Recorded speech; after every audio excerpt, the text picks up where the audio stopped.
Janine did not tell me that I had to follow her. She gave my speech.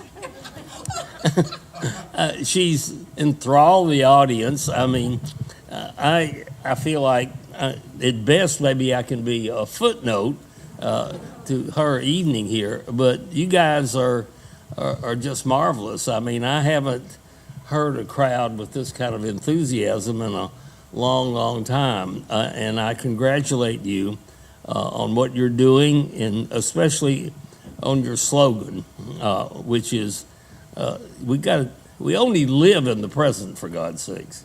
There's too many people that spend most of their lives worried about the future and grumbling about the past, and they're not living.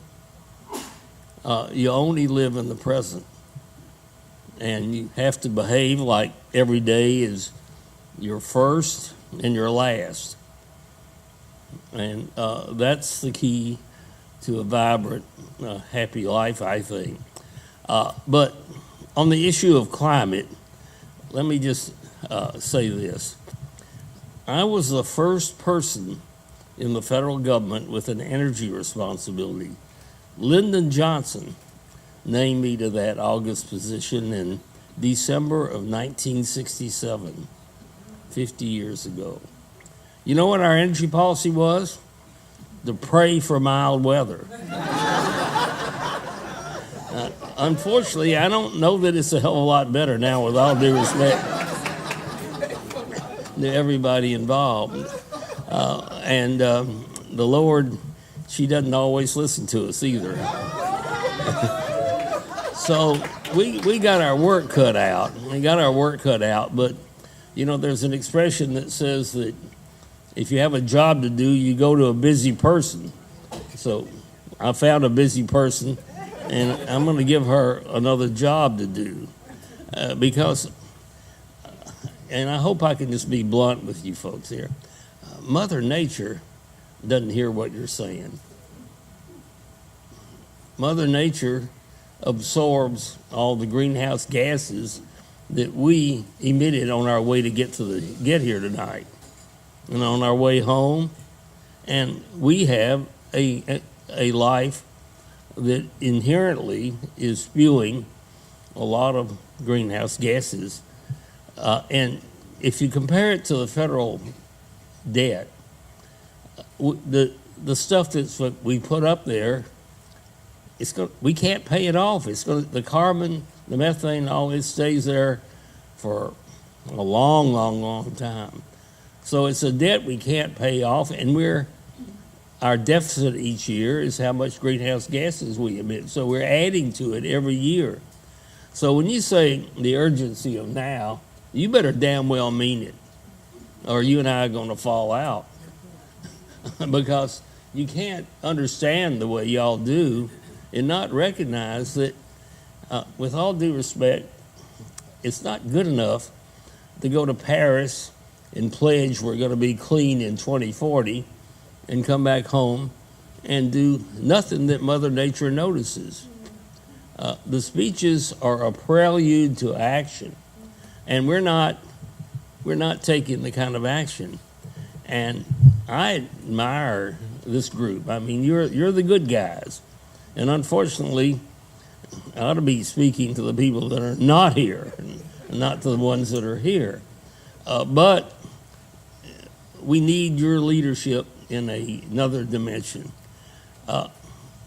If everybody in this room goes out and gets an electric car and puts solar panels on your roof and does all the things that we need to do, and the folks elsewhere don't, we're all going to cook. We are all roommates on this planet. We need to face up to it. We're roommates.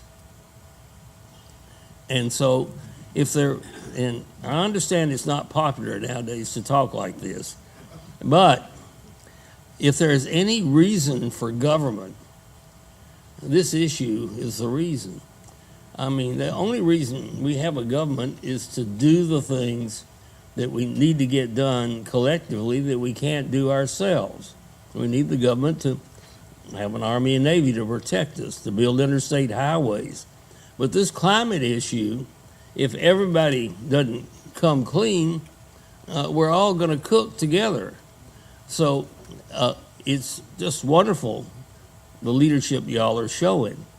But it's time that we realize that we got to pass some damn laws that are mandatory.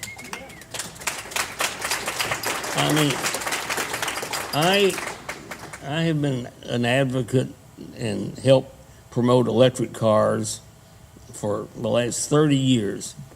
And it kind of breaks my heart to read that the Chinese are going to make it happen before we do, because they're using mandates. Now, a mandate is not communism.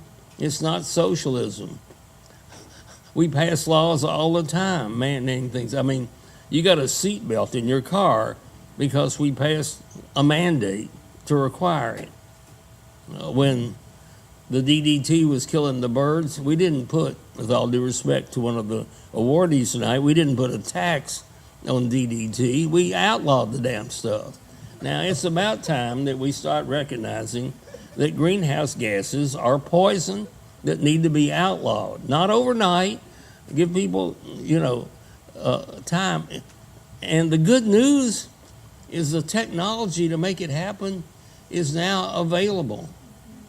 The modern day Edisons have learned how to harness the sun, harness the wind, build batteries, make electric cars, make heat pumps. We can have an all-electric America that turns out over time is going to be cheaper than the fuels that we use now.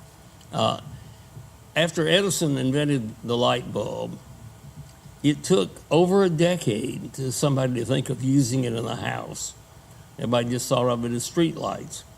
I don't think we fully appreciate the enormity of the revolution that's taken place in learning how to take the one thing that's going to last forever on this earth, the sun, and harness it and make electricity out of it and make it cheaply enough to be roughly competitive, then use that electricity to replace oil and gas. So we've got to pass laws that really is going to outlaw oil and gas over the next 30 years, 1 year at a time, 3% a year. If we decide to do that, we'll set an example that I think the rest of the world will follow. If we don't, I'll see all of you at the North Pole, the only place you'll know to live. Thank you very much.